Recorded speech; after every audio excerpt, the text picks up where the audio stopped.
जय सियाराम. कधी कधी या विषयात अशी वेळ येते जेव्हा माणूस स्वतःच्या श्रद्धेलाही प्रश्न विचारू लागतो. आपण देवाला मानतो, एखाद्या देवतेची मनापासून भक्ती करतो, पण जेव्हा संकट समोर उभं राहतं तेव्हा मनात एक प्रश्न असतो, आता माझ्यासाठी कोण उभं राहणार. असाच एक अनुभव आहे संगीता मगर यांचा.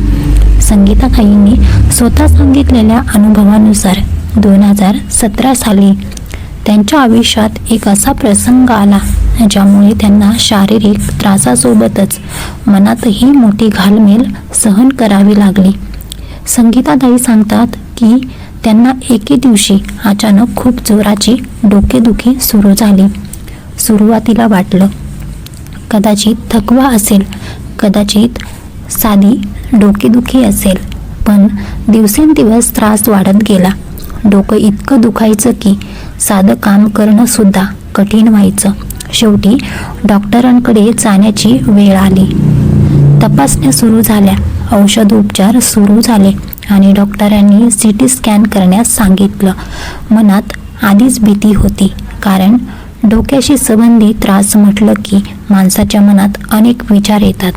नक्की काय झालं असेल. CT स्कॅन झाला, रिपोर्ट हातात आला आणि त्या काळात संगीता ताईंची चिंता आणखी वाढली. त्या स्वतः शब्दात सांगतात की डॉक्टरांनी त्यांच्या डोक्यामध्ये पाण्याची गाठ असल्याचं सांगितलं होतं आणि त्यानंतर त्यांच्यावर उपचार सुरू झाले. एकीकडे औषधोपचार सुरू होते आणि दुसरीकडे मनामध्ये भीती. अशा परिस्थितीत माणूस कितीही धीराचा असला तरी मन कुठेतरी आधार शोधत असतं आणि संगीता ताईंच्या आयुष्यात तो आधार बनून उभ्या राहिल्या त्यांच्या आईने त्यांना एक गोष्ट सांगितली. आई म्हणाल्या, जगद्गुरू स्वामी नरेंद्राचार्यजी महाराजांची माऊलींची पूजा कर. पण इथे संगीता ताईंच्या मनात एक वेगळाच प्रश्न निर्माण झाला, कारण त्या स्वतः सांगतात की त्या शंकराची भक्ती करणाऱ्या होत्या. त्यांच्या मनात विचार आला, मी शंकराची भक्ती करते, मग माऊलींची पूजा केली तर माझ्या शंकराला वाईट वाटेल का. ही भावना त्यांच्या मनात खूप खोलवर होती. त्यामुळे आई सांगत असूनही त्या मनापासून तयार होत नव्हत्या. पण एकीकडे डोक्याचा असह्य त्रास, डॉक्टरांचे उपचार आणि दुसरीकडे आईचा आग्रह. शेवटी आईने त्यांना समजावून सांगितलं आणि संगीता ताई माऊलींच्या चरणी गेल्या. पण ही भेट केवळ एका पूजेची नव्हती, कारण त्यावेळी त्यांच्या मनात खूप काही साचलेलं होतं. दुखणं होतं, भीती होती आणि मनात असंख्य प्रश्न होते. त्या माऊलींसमोर उभ्या राहिल्या आणि मग त्या क्षणी त्यांनी मनातलं सगळं दुःख बाहेर काढलं. संगीता ताई सांगतात, माझं डोकं खूप दुखतंय, काहीतरी करा. आणि त्या खूप रडल्या. कधी कधी देवासमोर शब्दांची गरज नसते, आपल्या डोळ्यातून येणारं पाणीच आपली प्रार्थना बनतं. त्या दिवशी संगीता ताईंची अवस्थाही काहीशी अशीच झाली होती. त्या मनापासून रडल्या, आपलं दुःख माऊलींच्या चरणी ठेवलं आणि त्यानंतर त्यांनी एक वेगळीच गोष्ट केली. गुरुवारची सकाळ होती. संगीता ताईंनी माऊलींची आरती केली. त्या सांगतात की त्यावेळी त्यांच्या मनात एक वेगळीच शांतता निर्माण झाली होती. रात्रभर आणि आधीचे दिवस डोकेदुखीने त्रस्त झालेले त्या आता मात्र भक्तीमध्ये मन लावून उभ्या होत्या. आणि मग पुढच्या दिवशी सकाळी त्यांना जाणवलं की डोक्याचा त्रास कमी झाला आहे. सुरुवातीला कदाचित त्यांनाही विश्वास बसला नसेल, खरंच डोकं दुखत नाहीये असं स्वतःलाच विचारावं अशी अवस्था. पण त्यांना हा अनुभव इतका भावला की त्यांनी पुढे गुरुवारच्या दिवशी 5 आरत्या करण्याचा संकल्प केला, असं ते आपल्या अनुभवात सांगतात. आणि इथून त्यांच्या श्रद्धेचा एक वेगळाच प्रवास सुरू झाला, कारण त्या म्हणतात, माझं डोकं राहून गेलं, म्हणजे ज्या डोकेदुखीने त्यांना त्रास दिला होता, ज्यामुळे डॉक्टरांकडे जावं लागलं होतं, ज्यामुळे CT स्कॅनपर्यंत उपचार करावा लागला होता, त्या त्रासातून बाहेर पडल्याची त्यांना अनुभूती आली. पण संगीता ताईंच्या अनुभवाला सर्वात भावनिक भाग अजून पुढे आहे, कारण त्यांना फक्त शारीरिक त्रास कमी झाल्याची अनुभूती आली नाही, तर त्यांच्या मनात माझा प्रभू माझ्याजवळ आहे अशी भावना अधिक दृढ होत गेली. त्या म्हणतात की माऊलींचं गुणगान करताना त्यांचे शब्दच कमी पडतात आणि मग त्या आपल्या मनातल्या भावनेबद्दल सांगताना म्हणतात, प्रभू म्हणजे काय? सकाळी पाठशाळेत आलं की खूप हवेशी वाटते. ही भावना केवळ एखाद्या पूजेपुरती मर्यादित राहिली नाही. ज्यांनी सुरुवातीला मनात प्रश्न घेतला होता, मी शंकराची भक्ती करते, मग माऊलींची पूजा कशी करू? त्याच व्यक्तीच्या मनात पुढे एक वेगळाच भाव निर्माण झाला. देव वेगळे आहेत की भक्तीचा मार्ग वेगळा आहे? हा प्रश्न त्यांच्या मनात राहिला आणि कदाचित याच प्रश्नाचं उत्तर त्यांना त्यांच्या या अनुभवातून मिळालं. कारण संकटाच्या काळात माणूस देवाकडे जातो, पण कधीकधी देवाच्या चरणी गेल्यानंतर माणसाला स्वतःच्या मनातला देवही नव्याने सापडतो. आणि संगीताताईच्या अनुभवात पुढे नेमकं काय घडलं, त्यांच्या श्रद्धेत हा बदल कसा झाला आणि त्या आजही हा अनुभव सांगताना एवढ्या भावूक का होतात? कारण एखादा त्रास कमी झाला, एखादी अडचण दूर झाली, एवढ्यावरच भक्ती थांबत नाही. खरी प्रचिती तेव्हा येते जेव्हा मनाची दिशा बदलते. संगीताताईंच्या बाबतीतही असंच काहीसं झालं. पूर्वी त्या शंकराची भक्ती करायच्या. त्यांच्या मनात भगवान शंकराविषयी अपार श्रद्धा होती. त्यामुळे माऊलींची पूजा करावी का हा प्रश्न त्यांच्या मनात निर्माण झाला होता. पण अनुभव घेतल्यानंतर त्यांच्या मनातला हा संभ्रम हळूहळू कमी झाला. त्यांना जाणवू लागलं की श्रद्धा ही एखाद्या चौकटीत बंदिस्त करण्याची गोष्ट नाही. ज्या क्षणी मनापासून प्रार्थना केली जाते त्या क्षणी मनाला मिळणारा आधारच सर्वात मोठा असतो. म्हणून संगीताताई आज आपल्या अनुभवाकडे फक्त एका आजाराच्या काळातील घटना म्हणून पाहत नाहीत. त्यांच्यासाठी तो एक आत्मविश्वासाचा क्षण आहे. एक क्षण असा आहे ज्या क्षणी त्या खूप त्रासात होत्या. मन अस्वस्थ होतं, शरीर साथ देत नव्हतं, पण तरीही त्यांना श्रद्धेचा हात सोडला नाही. आणि पुढे त्या सांगतात की माऊलींच्या आरतीनंतर त्यांना जो अनुभव आला त्यांनी त्यांच्या मनावर खोल परिणाम केला. गुरुवारची सकाळ, आरतीची वेळ, समोर माऊलींची प्रतिमा आणि मनात एकच भावना, माझा प्रभू आता तुम्हीच सांभाळा. कदाचित हीच भक्तीची खरी अवस्था असावी, जिथे माणूस आपल्या चिंता, आपली भीती, आपलं दुःख घेऊन देवासमोर जातो आणि काही क्षणांसाठी का होईना सगळं देवाच्या चरणी सोपवून देतो. संगीताताईंच्या अनुभवातला हा भाग ऐकताना एक गोष्ट प्रकर्षाने जाणवते. त्यांनी फक्त माऊलींच्या प्रतिमेकडे पाहिलं नाही, त्यांनी त्या प्रतिमेत आधार शोधला आणि तो आधार त्यांना मिळवण्याची भावना त्यांच्या मनात निर्माण झाली. म्हणूनच त्या आजही इतक्या भावुकपणे हा प्रसंग सांगतात. त्या म्हणतात की आपल्या प्रभूचं गुणगान करण्यासाठी शब्द कमी पडतात आणि खरंच ज्या गोष्टीचा अनुभव मनाला येतो तो अनुभव शब्दात पूर्णपणे सांगणं नेहमीच शक्य होत नाही. आपण एखाद्याला सांगू शकतो, माझं दुःख कमी झालं, माझी भीती कमी झाली, मला शांत वाटलं, पण त्या क्षणी मनात एक नेमकं काय चाललं होतं तो भाव दुसऱ्या व्यक्तीला पूर्णपणे समजावून सांगता येत नाही. संगीताताईंच्या अनुभवातही हेच दिसतं. त्यांच्या शब्दांमधून एक गोष्ट स्पष्ट जाणवते, त्यांच्यासाठी माऊलींची भक्ती ही केवळ पूजा राहिली नाही, ती त्यांच्या आयुष्याचा एक भावनिक आधार बनली. आणि मग त्या आपल्या पुढच्या आयुष्याकडे वेगळ्या नजरेने पाहू लागल्या. कारण एकदा का माणसाला संकटाच्या काळात आधार मिळाला की तो आधार त्याच्या आयुष्यभराच्या श्रद्धेचा भाग बनतो. संगीताताईंसाठीही हा अनुभव तसाच होता. 2017 मधला तो प्रसंग, डोकेदुखीचा त्रास, डॉक्टरांची धावपळ, सिटी स्कॅन, मनातील भीती, आईचा आग्रह, माऊलींची पूजा आणि गुरुवारच्या आरत्या, हे सगळं त्यांच्या मनात एक आठवणीसारखं कायमचं कोरलं गेलं. आणि म्हणूनच त्या म्हणतात, माझ्या प्रभूचं काय गुणगान गाऊ, माझे शब्दच कमी पडतात. ही ओळ ऐकली की एक गोष्ट मनात येते, आपल्या आयुष्यातही असे काही क्षण असतात का ज्या क्षणी आपण एखाद्या संकटात असतो, सगळे मार्ग बंद झाल्यासारखे वाटतात आणि अचानक कुठून तरी एखादा आधार मिळतो. तो आधार कधी आईवडिलांचा असतो, कधी एखाद्या जवळच्या व्यक्तीचा, कधी डॉक्टरांचा आणि कधी तोच आधार आपल्या भक्तीमध्ये मिळतो. संगीताताईंच्या अनुभवाकडे आपण याच भावनेने पाहू शकतो. त्यांनी जे अनुभवलं ते त्यांच्यासाठी अत्यंत खरं आणि जिव्हाळ्याचं आहे आणि म्हणूनच त्यांची ही गोष्ट ऐकताना आपण फक्त काय घडलं एवढाच प्रश्न विचारू नये, तर एक प्रश्न स्वतःलाही विचारावा. संकटाच्या वेळी माझ्या मनाला आधार कुठून मिळतो?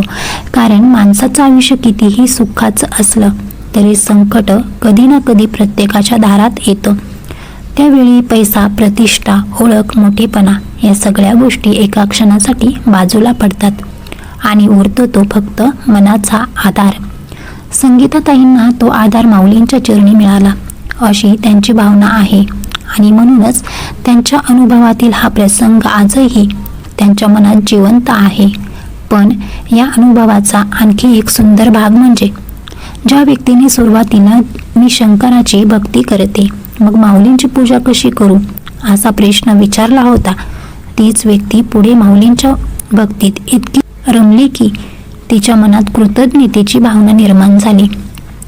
ही बदललेली मनस्थितीच कदाचित त्यांच्या अनुभवाची खरी गोष्ट आहे. कारण बाहेरची परिस्थिती बदलण्यापेक्षा मन बदलणं हा त्याहून मोठा अनुभव असतो. कारण संगीताताईंच्या अनुभवाकडे नीट पाहिलं तर आपल्याला जाणवतं की हा केवळ डोकेदुखी कमी झाल्याचा प्रसंग नाही. या अनुभवामध्ये एक आई आहे, एक त्रासलेली मुलगी आहे, एक श्रद्धेचा प्रश्न आहे आणि त्या सगळ्यांच्या मध्यभागी आहे प्रार्थना. संगीताताईंच्या आईने जेव्हा त्यांना माऊलींची पूजा करण्यास सांगितली तेव्हा कदाचित आईच्या मनात एकच भावना असावी, माझ्या मुलीला त्रास होतोय, तिचं दुःख कमी व्हावं. आईला देवाचं रूप कोणतं, पूजा कोणती, पद्धत कोणती यापेक्षा आपल्या मुलीचं दुःख कमी व्हावं हेच महत्त्वाचं होतं आणि म्हणूनच आईच्या ते एका आग्रहामुळे संगीताताईंच्या आयुष्यात एक नवा अध्याय सुरू झाला. सुरुवातीला मनात संकोच होता, मी शंकराची भक्ती करते, मग माऊलींची पूजा करावी का? पण जेव्हा मनुष्य एखाद्या अडचणीत असतो तेव्हा त्याला आपल्या मनातल्या सगळ्या भीती बाजूला ठेवून देवाकडे पाहावंसं वाटतं. संगीताताईंसोबतही तसंच झालं. त्यांनी माऊलींच्या चरणी आपलं दुःख ठेवलं आणि त्या क्षणी त्यांनी काही मोठी मागणी केली नाही, काही मोठं वैभव मागितलं नाही, काही संपत्ती मागितली नाही. त्यांची मागणी अगदी साधी होती, माझं डोकं खूप दुखतंय, काहीतरी करा. किती साधी प्रार्थना आहे ही, पण कधीकधी साध्या शब्दांत केलेली प्रार्थनाच मनाच्या सगळ्यात खोल जागेला स्पर्श करते. त्या रडल्या, खूप रडल्या आणि त्या रडण्यात त्यांची असहाय्यता होती, त्यांच्या वेदना होत्या आणि कदाचित एक निशब्द विश्वासही होता. आता माझं दुःख मी तुमच्याकडे सोपवलं आहे. त्यानंतर गुरुवारची सकाळ आली, आरती झाली, माऊलींच्या चरणी मन रमलं आणि त्यानंतर संगीताताईंना डोकेदुखीत फरक जाणवला. हा अनुभव त्यांनी आपल्या श्रद्धेच्या रूपात स्वीकारला आणि त्या दिवसापासून गुरुवार त्यांच्या आयुष्यातील एक वेगळाच दिवस झाला. आरती, नामस्मरण, माऊलींची आठवण आणि मनात कृतज्ञता. पण इथे एक अतिशय सुंदर गोष्ट आहे. कृतज्ञता ही संकट संपल्यानंतरच निर्माण होत नाही, कधीकधी संकटातून जात असतानाच ती जन्माला येते. संगीताताईंच्या शब्दातूनही हीच भावना दिसते. त्यांना जे वाटलं, जे त्यांनी अनुभवलं ते त्यांनी मनात ठेवून न देता इतरांपर्यंत पोहोचवलं आणि म्हणूनच आज त्यांचा हा अनुभव एका कमेंटच्या रूपाने आपल्यासमोर आला आहे. कदाचित संगीताताईंनी त्या दिवशी त्यांच्या मनातलं सगळं लिहिलं नसतं तर आपल्याला हा अनुभव कधीच कळला नसता, पण त्यांनी लिहिलं, त्यांनी आपल्या भावनेला शब्द दिले आणि त्या शब्दांमधून त्यांच्या श्रद्धेची खोली जाणवते. त्या सांगतात की माझ्या देवाचं काय गुणगान गाऊ, शब्द कमी पडतात. ही भावना खूप मोठी आहे कारण एखाद्या व्यक्तीला आपण कितीही मोठ्या शब्दात देवाबद्दल सांगितलं तरी तो अनुभव त्याच्या मनात घडतो. त्याच्यासाठी त्याची किंमत वेगळीच असते. बाहेरचा माणूस म्हणेल हा योगायोग असेल, कोणी म्हणेल औषध उपचारांमुळे फरक पडला असेल, तर एखादा भक्त म्हणेल ही माझ्या प्रभूची कृपा आहे. पण संगीताताईंसाठी महत्त्वाचं काय आहे? महत्त्वाचं आहे ते म्हणजे त्या कठीण काळातून बाहेर येताना त्यांच्या मनाला श्रद्धेचा आधार मिळाला आणि हा आधार त्यांच्या आयुष्यात कायमचा राहिला. याच कारणामुळे त्यांचा हा अनुभव केवळ एका घटनेची माहिती राहत नाही, तो आपल्याला एक प्रश्न विचारतो. आपण संकटात असताना कोणाला हाक मारतो? आपल्या मनातला पहिला विचार कोणाचा असतो? आणि जेव्हा सगळे उपाय करून झालेले असतात तेव्हा आपण कोणाच्या चरणी शांतपणे बसतो? कारण संकट माणसाला अनेक गोष्टी शिकवतं. ते आपल्याला आपल्या जवळच्या माणसांची किंमत शिकवतं. ते आईच्या एका शब्दाची ताकद शिकवतं. ते डॉक्टरांच्या उपचारांची किंमत शिकवतं. आणि कधीकधी ते आपल्याला आपल्या श्रद्धेशी नव्याने जोडतं. संगीताताईंच्या बाबतीत त्यांच्या आईचा तो एक आग्रह त्यांच्या आयुष्यातील एक महत्त्वाचा वळण ठरला आणि त्या दिवसानंतर माऊलींच्या भक्तीशी त्यांचं नातं अधिक घट्ट होत गेलं. आज त्या मागे वळून पाहतात तेव्हा त्यांना फक्त तो त्रास आठवत नाही, त्यांना आठवते ती गुरुवारची सकाळ, आरतीचा तो क्षण, माऊलींची प्रतिमा, डोळ्यात आलेलं पाणी आणि मनात उमटलेली एकच भावना, माझा प्रभू माझ्यासोबत आहे. आणि कदाचित भक्तीची खरी ताकद इथेच असते. देव आपल्या आयुष्यात नेमकं काय बदलतो हे प्रत्येकाला वेगळ्या पद्धतीने जाणवतं. कुणाच्या आयुष्यात परिस्थिती बदलते, कुणाच्या आयुष्यात एखादी अडचण दूर होते आणि कुणाच्या आयुष्यात बाहेर काहीतरी बदललेलं नसतानाही मनाला शांतता मिळते. आणि कधीकधी ती शांतताच सर्वात मोठी प्रचिती असते. संगीताताईंच्या अनुभवातून आणखी एक गोष्ट आपल्याला जाणवते. देवाकडे जाण्यासाठी मनात आधीपासून कोणतीही मोठी पात्रता असावी लागते असं नाही. दुःखात असलेलं मन, डोळ्यातलं पाणी आणि मनापासून केलेली एक हाक कधीकधी एवढंच पुरेचं असतं. आणि म्हणूनच संगीताताईंच्या या अनुभवातला तो पहिला क्षण जेव्हा त्या माऊलींसमोर उभ्या राहून आपल्या डोकेदुखीबद्दल रडल्या, तो क्षण या संपूर्ण कथेला सर्वात भावनिक क्षण बनवतो. कारण त्या क्षणी त्यांच्याकडे मोठे शब्द नव्हते, मोठी पूजा नव्हती, मोठा विधी नव्हता. होता तो फक्त एक आर्तभाव, मला यातून बाहेर काढा. आणि त्यानंतर त्यांच्या आयुष्यात गुरुवारच्या आरत्या सुरू राहिल्या. भक्ती वाढत गेली आणि माऊलींबद्दलची त्यांची कृतज्ञताही अधिकाधिक खोल होत गेली. मित्रांनो, आजचा हा अनुभव ऐकल्यानंतर तुमच्या मनात एक भावना नक्कीच आली असेल. श्रद्धा ठेवली की प्रत्येक प्रश्नांचं उत्तर लगेच मिळेलच असं नाही, पण श्रद्धा असेल तर प्रश्नांचा सामना करण्याची ताकद नक्की मिळते. संगीताताईंच्या अनुभवातून आपल्याला जे जाणवतं तेच या संपूर्ण कथनाचं सार आहे. स्वामींकडे फक्त मागण्यासाठी जाऊ नका, कधी कधी फक्त मन मोकळं करण्यासाठीही त्यांच्या चरणी बसा. तुमच्या आयुष्यात कितीही अडचणी असोत, कितीही मोठं संकट असो, मनापासून एकदा म्हणा, स्वामी माझ्यावर कृपा ठेवा, योग्य मार्ग दाखवा. आणि मग प्रयत्न करत राहा. कारण श्रद्धा आणि प्रयत्न दोन्ही हातात हात घालून चालले तर माणूस खूप मोठ्या संकटातूनही बाहेर पडू शकतो. आणि शेवटी जर तुमच्या आयुष्यातही स्वामींची अशी एखादी प्रचिती आली असेल तर ती कमेंटमध्ये नक्की लिहा. कदाचित तुमच्या शब्दांमुळे एखाद्या दुःखी माणसाला धीर मिळेल, एखाद्या भक्ताची श्रद्धा आणखी मजबूत होईल आणि कदाचित तुमचा अनुभव ऐकून कुणीतरी पुन्हा एखादा म्हणेल, स्वामी आहेत म्हणून मी अजूनही उभा आहे. अशाच भक्तांच्या मनातील अनुभव, श्रद्धा आणि स्वामींच्या आठवणी घेऊन आम्ही पुन्हा भेटू.